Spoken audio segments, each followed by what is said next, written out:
거기에서 이 큰 고모가 결정적인 어떻게 보면 이제 제 입장에서 보면 희생양이었고 정말 억울했을 법한 게 그 두부 공장에서 일을 하잖아요. 네. 아버지가 이제 물려주려고 하는 그 두부 공장이 결국 이 혈족 중심의 시족의 어떤 대를 물리는 장손을 이어서 제사를 이어가는 것과 마찬가지로 일종의 가업처럼 네. 이 부권적 힘을 이어가는데 모두가 들어가서 일을 하잖아요, 그 네. 가족들이. 근데 그 큰 고모가 큰딸이 노동력을 자기 사위 이제 남편까지 데려가서 네. 모든 노동력을 투여하고도 그리고 그 월급을 계속 네. 모아서 엄마한테 줬는데 이 네. 엄마가 결국 남편하고 네. 공모하는 거잖아요. 네. 그 할머니가 돌아가시고 나서 이제 이 큰딸이 "엄마한테 내가 돈을 맡겨 놨는데 내가 통장을 해야 된다." 왜냐하면 인제 그 뭔가 사고 때문에 일을 하다가 이 사위도 지금 몸져 누워 있기 근데 때문에 그 사고가 그 장손이 어렸을 때 어. 졸업식에 가다가 사고가 난 거였어요. 음. 그래서 이제 못 그 일어나게 되신 거죠. 그러니까 이게 북의 네. 중심이면서도 사실은 모든 딸들도 여기에 네. 들어와서 이 딸들이 자기의 남편들까지 데리고 네. 와서 사실 어떤 면에서 보면 목의 중심이 되어 있는 네. 실제적 내용은 목의 중심인 네. 거예요. 그쵸. 그런 경우가 지금도 많거든요. 아. 실제로 지금도 많아요. 그래서 어 그게 또 전형적으로 저희 시댁이 저희 시어머니가 여자 형제들이 많으신데 여자 형제들이 많으신데 전부 그 이제 남편의 친가 쪽보다는 다 외할머니를 중심으로 모여 있어요. 어 네. 아들은 한 명이고 여자 형제가 쭉 있으시거든요. 네. 가족 모임이라 하면 다 그쪽이에요. 그러니까 이모부들이 다 들어와 사위들이 다 들어와 있고 네. 할머니를 중심으로 여자 형제들이 주축이 되는 정말 목의 중심인 사회. 예 근데 이제 이 큰 고모 얘기로 돌아가면 근데 그 통장을 결국은 할머니가 할아버지 통장으로 월급을 네. 넣은 거죠. 넣잖아요. 근데 그 이 큰 고모는 엄마가 믿을 만하니까 네. 꼼꼼하니까 일종의 보험처럼 들어 네. 놓고 필요할 때 자기가 네. 받으려고 했었는데 엄마가 갑자기 돌아가시고 그래서 이제 이 장손하고 있었을 때 그 얘기를 했더니 "너는 엄마 돌아가셨는데 지금 돈 얘기 꺼내냐."고 굉장히 인제 내몰리잖아요. 네. 약간 패륜처럼 네. 내몰리고 그리고 이제 홧김에 이제 저는 그 불 지른 게 사실 이해가 됐어요. 그게 아버지를 향한 분노 같거든요. 네. 아버지를 이해돼요. 향한 분노 네. 같았고 그리고 나서도 그 고모조차도 근데 그 손주가 그러니까 이제 자기 조카가 내 네. 아들이었으면 아들. 좋겠다라는 네. 그 장손에 대한 네. 열망, 애가 없었으니까 네. 자기 남동생인 장손을 보호하려는 네. 그 여성이 같은 욕망을 또 계승하는 거예요. 이제 그 아들을 중심에. 근데 진짜 마지막 반전이었던 그 통장 네. 그거를 할아버지가 손주를 줘 버리잖아요. 네. 김성진 그 장손의 이름으로 그러니까 만 말려가 네. 결국은 딸이 일해서 벌은 저기가 정말 자기를 갈아 넣어서 모아 놓은 그 돈을 결국 손주한테 줬잖아요. 네. 그걸 보면서 진짜 저는 진짜 분노가 사리가 느껴질 하겠다. 이 딸 입장에서는. 그런 딸들 많을 것 너무 같아요. 많아요. 영화 보시면서. 부모가 네. 사실 굉장히 착취를 한 거잖아요, 네. 딸을. 그냥 단순히 사랑을 안 주고 밀어낸 차원이 아니라 이거는 삶 자체를 착취해서 네. 학교도 안 보낸 거를 떠나서 심지어 이 딸이 해서 모은 돈을 결국은 그 쌈짓돈으로 모아놨다가 은밀하게 손주한테 네. 줘버리잖아요. 딸은 나쁜 년을 만들고. 맞아. 이 지점에서 정말 제가 그 큰 딸에 많이 이제 공감이 되고, 사실 그 영화를 보시면 그 딸에 공감하실 분들이 되게 많으실 것 같다. 어, 생각이 됐어요. 생각이 됐고. 그런 지점에서 전 그 큰 고모가 되게 저한테 와닿았는데, 그 큰 고모가 또 병원에서 하는 말이 있어요. 믿기 싫으면 그 안 좋은 점들만 보인다. 막 이런 식으로 얘기를 하면서 아버지가 이제 불을 지른 걸로 이 조카가 오해를 하니까 그렇게 믿으면 그렇게 보이는 거다라고 얘기하면서 자기의 처지를 이제 약간 얘기를 하면서도 또, 끝내는 남동생을 막 지켜주려고 하는 마음. 여러 가지 좀 흔들리는 모습들이 음, 보여서 맞아요. 남동생을 안타까웠던 것 지켜주려고 했죠. 같아요. 네. 아, 그리고 그 고모가 그랬다고 하잖아요. 그, 그 장손의 아버지의 며느리죠. 아버지의 아내. 응, 그러니까 응, 장손의 엄마가 시집 올 때, 응, 뭐, 어머니 시어머니가 자기를 쳐다보지도 않으려고 해서 왜 그렇게 저를 안 보셨습니까? 라고 물어보니까 이제 고생시킬 일이 너무 미안해서 차마 보지를 못하겠더라 라고 얘기를 음. 하고, 그 둘째 고모는 언니 지금이라도 늦지 않았으니 도망가세요 라고 했는데, 그 불을 지른 큰 고모만 유독 자기 남동생 자랑을 하더라 라고 음. 하면서 아들한테 하소연했던 말도 이제 연결이 되고, 아, 좀 희한하다? 그러면서도 되게 죄책감을 갖지 않을까 이런 생각에 그런 상황이면 대부분 죄책감을 평생을 갖고 갈 것 같다는 맞아요. 생각이 들어요. 이게 정말 많은 뭐 아들도 마찬가지겠지만 특히 딸들이 부모로부터 어떤 상처, 소외 이런 거를 겪으면서도 원망과 분노와 함께 죄책감을 많이 네, 가져요. 그게 이제 개인적인 어떤 상황에서의 어떤 것도 있겠지만 저는 사실 그거는 일종의 어떤 그 남성적 담론 안에서 생겨난 여성의 죄책감? 네, 그리고 조금 더 락강적으로 얘기하면 좀 더 피학적 지점에서의 네, 어떤 것도 있기는 하나 그게 이제 너무 깊이 들어가야 되니까 그걸 떠나서도 그 양가적인 상태 사실 우리가 단순하게 가해자 피해자로 나눌 순 없지만 지금 그 영화상에서만 해도 고모는 어쨌든 많은 착취를 당하는데도 항상 이제 그 큰며느리도 근데 이제 이 죄책감의 어떤 부분에서도 적극적 가담자, 그 네, 장소를 중심으로 한 네, 이 가부장적인 시스템의 적극적 가담자이면서 공모자이기도 했던 거잖아요, 고모가. 네, 큰딸이. 네, 그러면서 거기에 가장 큰 피해자이기도 한 네, 맞아요. 거잖아요. 이 상태가 주는 분노와 죄책감, 그 마지막에 그 고모의 표정이 그걸 다 담은 것 같거든요, 저는. 네, 죄책감, 회한, 분노. 그러면, 왜냐하면 원망과 분노만 있는 게 아니라 스스로 되게 여러 가지 복합적인 걸 보였던 네, 것 같아요. 죄책감과 진짜 회한 같은 거, 그리고 그 소외와 저희가 느꼈던 건 뭔가 말 못하는 어떤 네, 느낌들, 말할 수 없는 느낌들. 네, 이게 한이 되지 않을까요? 네, 맞아요. 그리고 말해도 소용없었던, 자기가 그, 끊임없이 주장을 하잖아요. 난 돈을 엄마한테 줬고, 그걸 모아주기로 했었다라고 하는데 끊임없이 의심받고 이상한 사람 취급을 받았던. 이게 이제 제가 이제 얘기를 하다 보니 저희가 이제 외가가 그렇게 굉장히 가부장적인 저희 외할아버지가 꽤 한량이셨고 저희 외할머니는 이제 과수원을 하면 정말 노동. 음, 저희가 방학 때 가가지고 이제 사위 뭐 아들 가가지고 다 이제 사과 가수원을 했는데 막 그 실제 사과 따고 막 약 뿌리고 이런 걸 다 제가 그걸 옆에서 지켜봤는데 물론 전 사과를 먹으면서 지켜봤는데 그 얼음골 사과라고 되게 유명했거든요 옛날에. 근데 진짜 노동력이 할머니는 평생을 정말 밭에서 나오지 못하는 네, 과수원에서 내 할아버지는 이제 막걸리 먹고 돌아다니시고 막 근데 그때 저희 엄마가 큰딸이었고 밑에 이모가 있었고 아들 둘, 딸 음, 둘이었는데 딱 그 큰 고모와 같은 위치였던 것 같아요. 네, 집에 엄마를 막 챙기고 마지막에 할머니 돌아가실 때도 저희 어머니가 그 일종의 간병, 네, 이제 뭐 욕창 생기고 이럴 때 다 닦으셨거든요. 그럼에도 불구하고 뭔가 그 우리 이제 큰애 삼촌의 이제 아내죠. 큰며느리 때는 항상 큰 고모가 별난 사람인 거예요.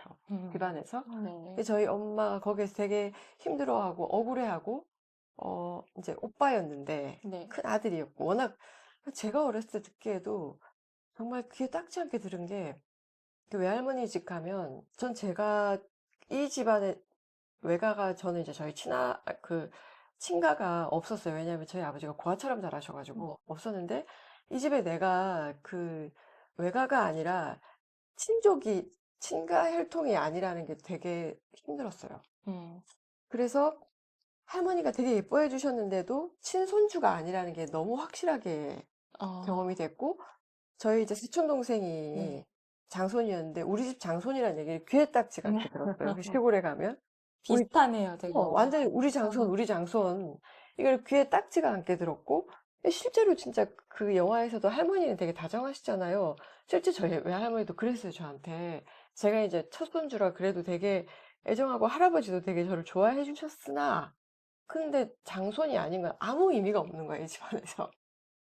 그리고 그 엄마가 큰딸로서의 소외. 네. 그러면서 그 큰아들을 중심으로 모든 게, 심지어 저희 외할머니는 이제 시골에 계시다가 도시인 집으로 오면, 저희 이제 외삼촌이나 저희는 다 도시에 있었고 부산에 있었는데 저희 집에 와서는 잠도 안 주무셨어요. 어. 아들 집에만 주무셨어요.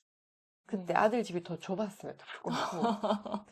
이게 어린 저한테는 너무 서운하고, 그렇죠. 네. 너무 서운하고, 그 내가 그 이제 말하자면 외적 혈통이라고 해야 되나요? 그 네. 딸의 그 손주라는 게 되게 억울하고, 어렸을 땐 그랬던 것 같거든요. 음. 지금은 이제 뭐 많은 세상이 바뀌었다 하더라도 저희 세대만 해도 그걸 굉장히 공감하면서 보실 것 같아요. 근데 어, 저도 오빠랑 나이 차이가 좀 많이 나는데, 저 어. 오빠가 두 명이거든요. 저희 엄마는 큰오빠를 되게 좋아했어요. 공부도 제일 못하고, 말썽도 큰오빠를 제일 많이 부리고, 큰아들이기 때문에, 네. 일단 큰아들이라는 사실 하나만. 그리고 그 큰아들이 낳은 아들이 셋이나 되는데, 그중에 오빠를 제일 닮은 애를 좋아했어요. 좋아하죠. 닮아야 돼요, 또. 그리고 너무 좋아해서, 아무튼, 그런 걸 보면 엄마에게 아들이란 무엇인가를 또 생각하게 되죠. 그 우리가 이미지의 지배를 또 받다 보니, 네.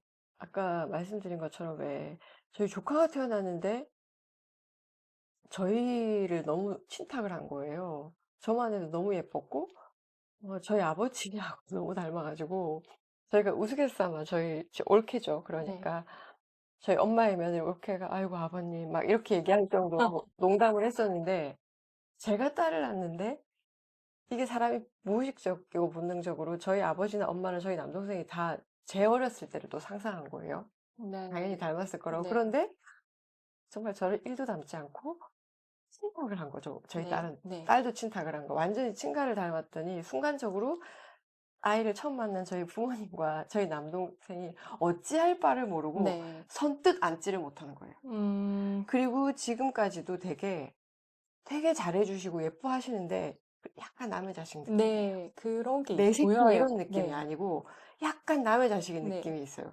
근데 친손주는 다르거든요. 네. 정말 얘기하다 보니 이놈의 세상 진짜 정말. 어 오죽하면 저희 그 둘째 오빠가 딸을 낳았을 때 뭔가 이 우리 집 느낌은 아닌 그죠, 거죠. 그죠. 그때 음. 뭐라고 했냐면, 음. 그러니까 그 조카 입장에서 제가 고모잖아요. 음. 고모 닮았네 이러는 거예요. 그래서 이 무슨 시츄에이션이지? 그러니까 지금 생각하면 와, 어. 우리 새언니는 진짜 짜증났겠다 이런 생각이. 어. 엄마는 거기서 또 그런 힌트를 엮으려고 그렇게 해서 하더라고요. 우리 어떤 네. 걸로 동질성으로 딱 묶어 버리는 네. 그 거죠. 것도 아닌데. 그래서 참 이게 그게 쪼끔 더 우리가 이제 인간의 본성을 동물적 근성으로 좀 본다면, 네. 뭐 동물적 근성이라기보다 결국 인간이, 우리가 동질적 요소를 되게 중요하게 생각하고, 네. 그게 하나의 어떤 또 힘을 형성하니까요. 네. 세를 형성하고, 그렇게 뭉쳐 있을 때, 근데 이제 우리가 비슷한 사람들과 얘기가 더 잘 통하고 이런 동질적 요소도 있지만, 네.